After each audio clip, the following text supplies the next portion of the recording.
उधर अमेरिका ने ईरान को बनाया निशाना, इधर नरेंद्र मोदी ने ईरान को लगाया फोन। देखती रही दुनिया। अमेरिका के राष्ट्रपति ट्रंप को भी कुछ समझ नहीं आया, आखिर मोदी ने ईरान को क्यों फोन लगाया। भारत को चले थे आंख दिखाने, लेकिन भारत ही करेगा अब असली खेल। मोदी ने बना लिया है सारा प्लान। दुनिया है हैरान, ट्रंप भी होंगे परेशान। मोदी के दिमाग में क्या चल रहा है, ईरान से क्यों हुई बात।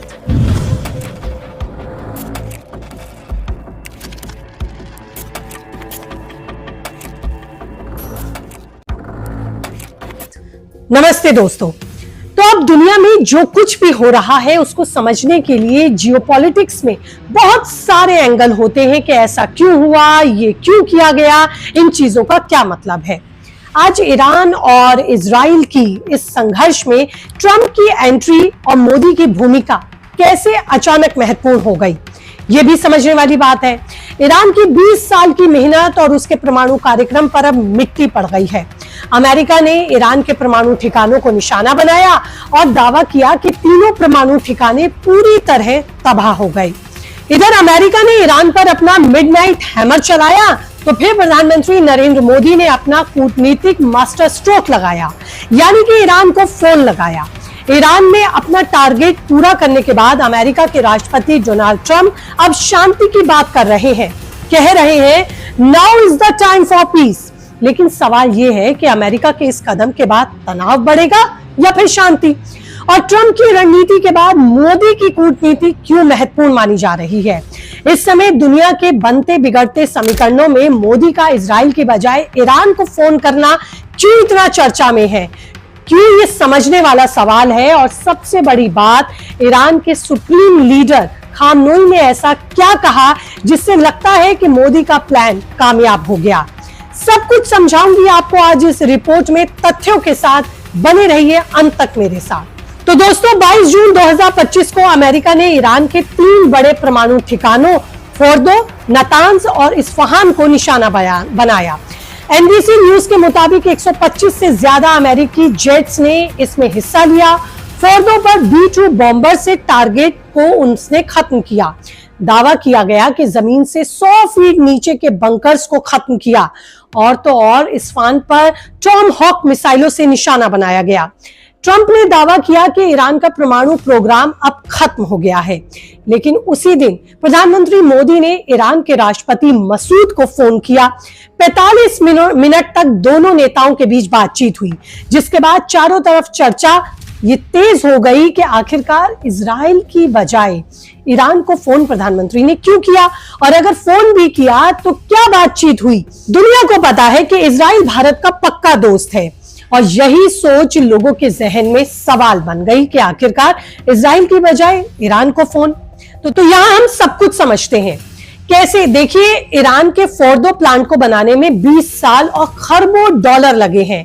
तेल बेचकर चीन से चोरी छिपे यूरेनियम लेकर ईरान ने इसे तैयार किया। पहाड़ों को काटकर 100 फीट नीचे बंकर बनाए गए। Heavy water plant, cooling rods और हीट एक्सचेंजर्स जैसे कई प्लांट्स इसके साथ लगाए गए। लेकिन अमेरिका और इजराइल का आरोप था कि ईरान टेक्निकली ये परमाणु बम बनाकर हमास, हिजबुल्लाह और हुती जैसे संगठनों को देना चाहता है, ताकि उसके देश को जिम्मेदार न ठहराया जाए।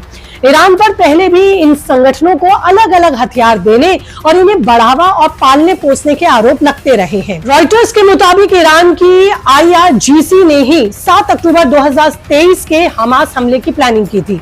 हमास को रॉकेट, सुरंग, टेक्नोलॉजी और हथियार ईरान ने इजिप्ट के रास्ते भेजे थे। हुती को भी बैलिस्टिक मिसाइलें दी गईं, जिसे ईरान खुलेआम मानता भी है। यही वजह रही कि इजराइल और अमेरिका दोनों के लिए ईरान का परमाणु कार्यक्रम खतरा था। अमेरिका कई बार ईरान को चेतावनियां भी दे चुका है, रिश्ते खराब थे। वहीं ईरान पर आरोप लगते हैं कि वो इजराइल को पसंद नहीं करता और जानबूझकर इजराइल को अस्थिर और नुकसान पहुंचाने की कोशिश करता है, क्योंकि वो यहूदियों का देश है। यही सबसे बड़ी वजह रही कि अमेरिका और इजराइल को बड़ा कदम उठाना पड़ा और ईरान में घुसकर अमेरिकी सेना ने वहां परमाणु ठिकानों को अपना निशाना बनाया और उन्हें खत्म कर दिया। लेकिन इस हमले के बाद से ही अब ईरान गुस्से में है। लेकिन मोदी की कॉल के बाद खामनोई के 2 तरह के बयान सामने आए हैं, जिसमें उन्होंने कहा है कि हम इजराइल को जवाब देंगे, लेकिन हम शांति के लिए तैयार हैं। ऐसे में ये समझना जरूरी है कि इजराइल और ईरान के साथ कौन कौन से देश खड़े हैं। तो देखिए, इजराइल को अमेरिका, ब्रिटेन, जर्मनी और इटली का मजबूत समर्थन हासिल है। अमेरिका इजराइल को हथियार, पैसा और खुफिया जानकारी देता है, क्योंकि दोनों देशों के बीच रणनीतिक गठजोड़ है और इजराइल मध्य पूर्व में अमेरिका का अहम सहयोगी है। सऊदी अरब और यूएई जैसे कुछ अरब देश भी अब इजराइल के करीबी हैं, क्योंकि वे ईरान के बढ़ते प्रभाव को रोकना चाहते हैं और ये आरोप भी है कि इन देशों में भी ईरान अस्थिरता फैलाता है। जॉर्डन और इराक ने इजराइल को अपने हवाई क्षेत्र का इस्तेमाल करने की इजाजत दी है, ताकि ईरान पर हमले आसान हो। इन देशों का मानना है कि ईरान का परमाणु कार्यक्रम और क्षेत्रीय गतिविधियां उनके लिए खतरा हैं। वहीं ईरान को रूस और चीन से सीमित समर्थन मिलता है, जो ज्यादातर कूटनीतिक बयानों तक है। रूस, जो खुद यूक्रेन जंग में उलझा हुआ है, और चीन को व्यावसायिक हित दिखता है, खुलकर सैन्य मदद नहीं देते, जो कि ईरान के लिए थोड़ी चिंता की बात है। और यही वजह है कि ईरान भी शांति की तरफ बढ़ सकता है। मोदी ने भी ईरान से इसी रास्ते पर चलने को कहा है, जिसके बाद खामनोई ने अपने बयान में अमेरिका का जिक्र तक नहीं किया। यह दिखाता है कि खामनोई मोदी की बात पर सहमत है और लड़ाई को अमेरिका तक नहीं ले जाना चाहते। तो क्या मोदी शांति का रास्ता बना रहे हैं? देखिए, मोदी की शांति की कोशिश कोई नई नहीं है। 2022 में रूस यूक्रेन जंग के दौरान मोदी ने पुतिन से कहा था कि युद्ध किसी भी समस्या का समाधान नहीं है। 2023 में वो यूक्रेन गए और जेलेंस्की से मिलकर शांति की अपील की। टाइम मैगजीन के मुताबिक भारत ने 10,000 टन राहत सामग्री यूक्रेन भेजी थी और रूस से बातचीत का रास्ता खोला था। इन दिनों मोदी अलग अलग मंचों से इस बात पर जोर देते हैं कि ये युद्ध का समय नहीं है। ऑपरेशन सिंदूर में भी अपने टारगेट को पूरा करने के बाद भारत थम गया था।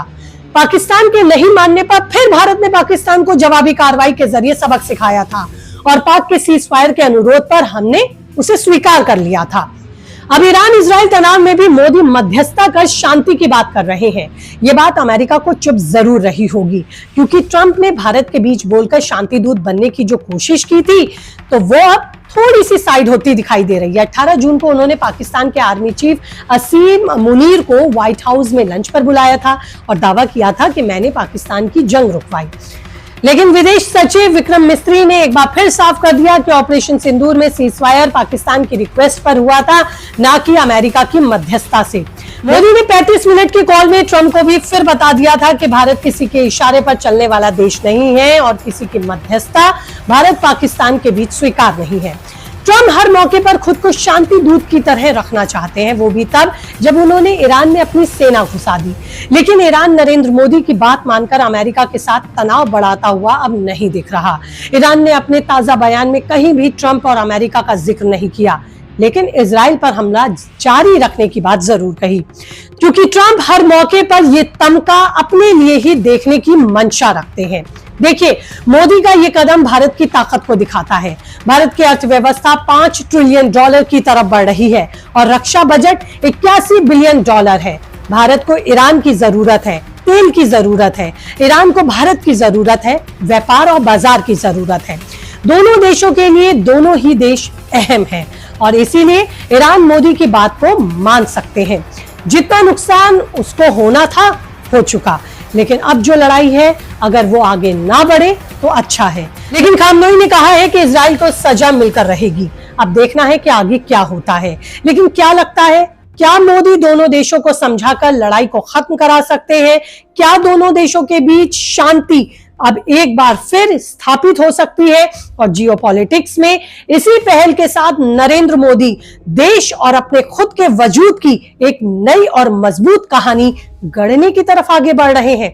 आपको क्या लगता है? कीजिए कमेंट, रहेगा मुझे इंतजार। फिलहाल इस तरह की तमाम इंफॉर्मेशन अपडेट के लिए चैनल को लाइक, सब्सक्राइब और शेयर करना आप नहीं भूलेंगे। आपका एक क्लिक मुझे मजबूत करेगा। नमस्ते।